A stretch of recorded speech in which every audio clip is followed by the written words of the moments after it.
Good morning प्यारे बच्चों। कल हमने पढ़ा था हिंदी में पहला चैप्टर राष्ट्र का स्वरूप, जो कि इनकम्प्लीट था, अभी पूरा नहीं हो पाया है।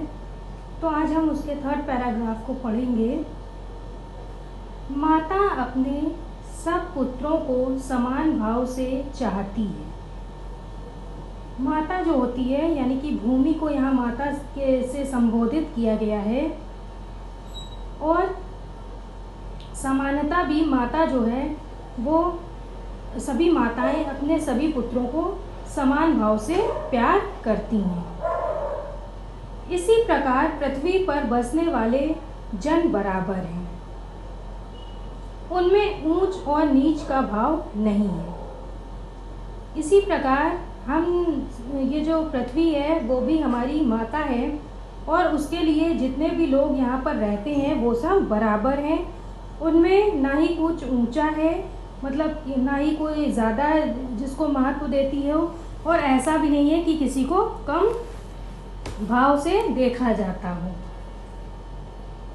वो सबके दुखों में दुखी होती है और सबके सुखों में सुखी या आनंद का अनुभव करती है। इस प्रकार जो पृथ्वी है वो हमारी माता है, और वो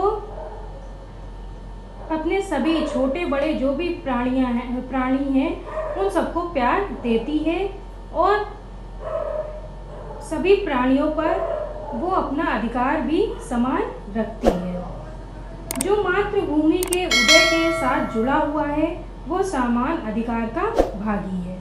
यानी कि जो भी इस मातृभूमि पर, इस पृथ्वी पर जुड़ा हुआ है, जो भी जन जुड़ा हुआ है, उसको जो पृथ्वी है वो समान अधिकार देती है। पृथ्वी पर निवास करने वाले जनों का विस्तार अनंत है। जो भी यहाँ पर धरती माता है वो अपने सभी पुत्रों को समान सुविधाएं प्राप्त करती है, और जो मातृभूमि है उसकी जो सीमाएं हैं वो बहुत ज़्यादा बड़ी हैं, यानी कि बहुत अनंत हैं। ये नगर और जनपद, पुर और गांव, जंगल तथा पर्वत नाना प्रकार के जनों से भरे हुए हैं। जो पृथ्वी है उसमें इसके जो निवासी हैं वो अनेक नगरों में रहते हैं, यानी कि शहरों में रहते हैं, गांवों में रहते हैं, जनपदों में रहते हैं, जंगल में रहते हैं, और पर्वतों में बसे हुए हैं। ये जन अनेक प्रकार की भाषाएं बोलने वाले हैं और अनेक धर्मों को मानने वाले हैं। इस जो पूरी पृथ्वी पर, इस पूरी धरा पर बहुत सारे लोग हैं जो कि अलग अलग जगह पर रहते हैं, और जो वो भाषा बोलते हैं वो भी अलग अलग भाषाओं का प्रयोग करते हैं बोलने के लिए, और बहुत सारे धर्मों को मानने वाले ऐसे लोग यहाँ पर रहते हैं। फिर भी ये मातृभूमि के पुत्र हैं, और इस कारण उनका सौहार्द भाव अखंड है। इसलिए ये जो धरती माता है वो सबके लिए क्या है, एक माता के समान है, और सभी जितने भी लोग रहते हैं वो सब इसके पुत्र हैं। इसलिए ये सब जो भी पारस्परिक प्रेम है, सहयोग है एवं बंधुता के साथ सभी लोग यहाँ पर रहते हैं।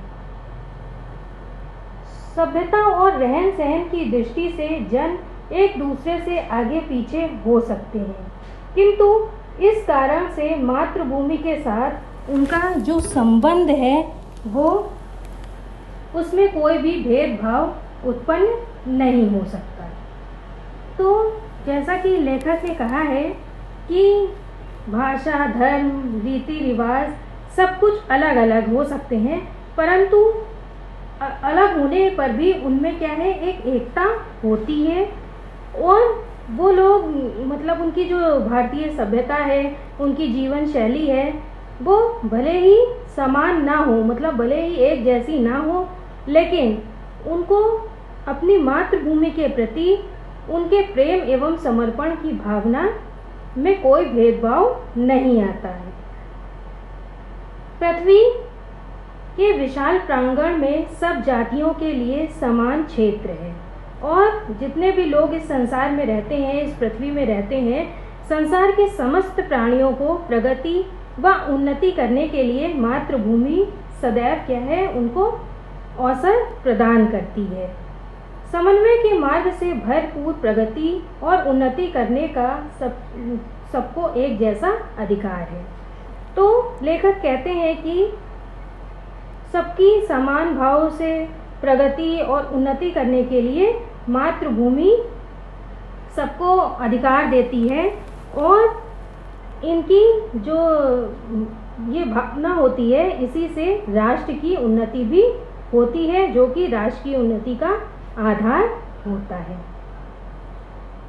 तो इसमें मुख्यतः इन्होंने जो लेखक कहना चाहते हैं वो ये है कि राष्ट्र के विभिन्न महत्वपूर्ण अंगों का विवेचन किया गया है। इस जो ये पैराग्राफ है, इसमें लेखक ने जो राष्ट्र के महत्वपूर्ण अंग हैं उन पर विवेचना की है और ये स्पष्ट किया है कि समानता का व्यवहार करते हुए हम अपनी धरती माता को निस्वार्थ भाव से किस तरह हम उसकी सेवा कर सकते हैं। और इसमें जो भाषा का प्रयोग किया गया है वो जैसे पूर्वत था वैसे ही इसमें भी है कि संस्कृत निष्ठ भाषा है और प्रवाह युक्त है, यानी कि प्रवास में चल रही है और वाक्य विन्यास सुगठित है। इनकी शैली जो है वो गंभीर और विवेचनात्मक है और जो इनका विचार सौष्ठव है वो भी क्या है कि राष्ट्र के अस्तित्व एवं सुख का आधार है। तो इन्होंने मुख्यतः राष्ट्र के लिए किस तरह से हमको अपना सर्वस्व दान कर देना चाहिए और जिससे कि राष्ट्र की उन्नति और प्रगति अच्छी तरह से हो सके, यही लेखक का उद्देश्य है। आई होप आपको ये समझ में आ गया होगा अच्छे से। और अब हम चलते हैं इसके नेक्स्ट पैराग्राफ पे, जो कि है राष्ट्र का तीसरा अंग जन की संस्कृति है। कल मैंने आपको बताया था कि राष्ट्र का इन्होंने 3 अंग माने हैं, तो उसमें से जो तीसरा अंग है वो है जन की संस्कृति।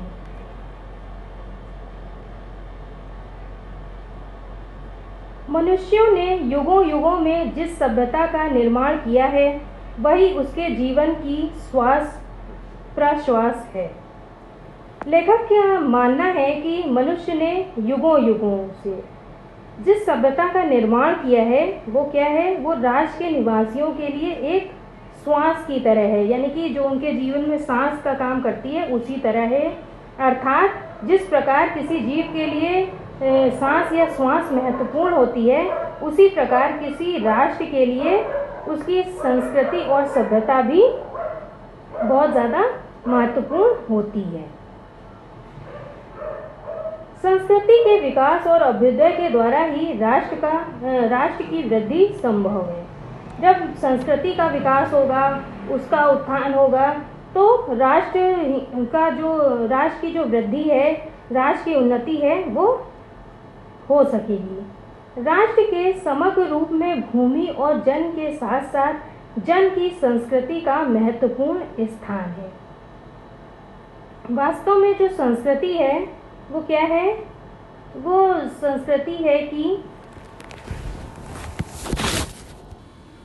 वास्तव में संस्कृति मनुष्य के मस्तिष्क से निर्मित एक व्यवस्था होती है, यानी कि संस्कृति को हम मनुष्य के मस्तिष्क से जोड़ देते हैं।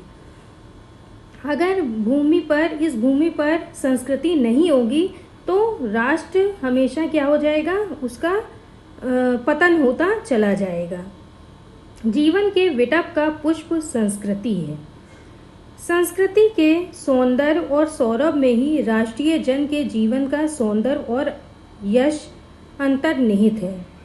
यानी कि जो भी हमारे जितने भी आधार हैं उन सब में एक विभिन्न क्षेत्रों में, जैसे कि हमारी भावनाएं हो गई, हमारी संवेदनाएं, मूल्य, रीति रिवाज, ये सब एक दूसरे के साथ ही चलते हैं। जिससे सामूहिक जीवन संभव हो पाता है। और जिस तरह जीवन का सौंदर्य और संस्कृति का सौंदर्य एक दूसरे में क्या है, इंटर रिलेटेड है, यानी कि अंतर्निहित होता है। ज्ञान और कर्म दोनों के पारस्परिक प्रकाश की संज्ञा संस्कृति है। ज्ञान यानी कि जो भी हमारा ज्ञान है और जो भी हम कर्म करते हैं यानी कि उद्यम करते हैं, तो ये दोनों एक दूसरे के पूरक हैं। यानी कि संस्कृति का विकास तभी होगा जब लोगों का मस्तिष्क का विकास होगा, और इसी प्रकार राष्ट्र की वृद्धि और उन्नति संभव हो सकती है। भूमि पर बसने वाले जन के ज्ञान के क्षेत्र में जो सोचा है और कर्म के क्षेत्र में जो रचा है, दोनों के रूप में हमें राष्ट्रीय संस्कृति के दर्शन मिलते हैं। इसका मतलब हुआ कि राष्ट्र की जो संस्कृति है वही क्या है, जीवन धारा है। जिस प्रकार एक राष्ट्र की जो संस्कृति होती है वो उसकी जीवन धारा होती है।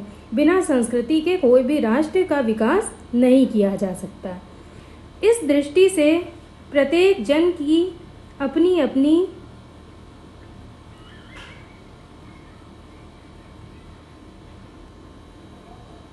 जीवन के विकास की युक्ति ही संस्कृति के रूप में प्रकट होती है। इसमें जो संस्कृति का मतलब है उसका ये मतलब है कि संस्कृति के अंतर्गत आता है कि मौलिक एवं अमौलिक, भौतिक एवं आध्यात्मिक दोनों पक्ष इसमें शामिल रहते हैं। प्रत्येक जाति अपनी अपनी विशेषताओं के साथ इस युक्ति को निश्चित करती है और उससे प्रेरित संस्कृति का विकास करती है। जितने भी लोग हैं, जितने भी इस धरती पर लोग रहते हैं, वो सब अपनी अपनी विशेषताओं के साथ, हर व्यक्ति के अंदर कुछ ना कुछ विशेषताएं होती हैं, तो वो उन्हीं विशेषताओं के साथ काम करते हैं और उसी से जो प्रेरित होकर संस्कृति का विकास होता है और संस्कृति विकास करती है। इस दृष्टि से प्रत्येक जन की अपनी अपनी भावना के अनुसार पृथक पृथक संस्कृतियां राष्ट्र में विकसित होती हैं, परंतु उन सबका मूल आधार पारस्परिक सहिष्णुता और समन्वय पर निर्भर है। इसका ये मतलब हुआ कि बहुत सारे जो विद्वान हैं वो संस्कृति को अमूर्त स्तर पर व्याख्या करते हैं उसकी। उनके अनुसार क्या होता है कि संस्कृति लोगों की गतिविधियां, व्यवहार एवं क्रियाकलाप से स्पष्ट रूप में दिखाई देती है। इसका अनिवार्य संबंध विचारधारा या विचारों से रहता है। इस तरह कहा जा सकता है कि संस्कृति क्या है, वास्तव में ज्ञान एवं कार्य दोनों का ही एक मिश्रित रूप है, यानी कि मिला हुआ रूप है। अगर ज्ञान और कार्य दोनों ही व्यक्ति ठीक ढंग से करेंगे तो राष्ट्र का और जो भी हमारी संस्कृति है उसका विकास अच्छे से हो जाएगा। तो आई होप कि आपको ये लेसन अच्छे से समझ में आ गया होगा। अगर आपकी कोई भी क्वेरी है तो आप उसको कमेंट बॉक्स में लिखकर पूछ सकते हैं। और अब हम मिलते हैं सेकेंड लेसन के साथ नेक्स्ट वीडियो में। Till then good bye, take care. आप इस वीडियो को ज़रूर अच्छे से पढ़िएगा और इस चैनल को सब्सक्राइब करें। वीडियो पसंद आए तो लाइक ज़रूर करें।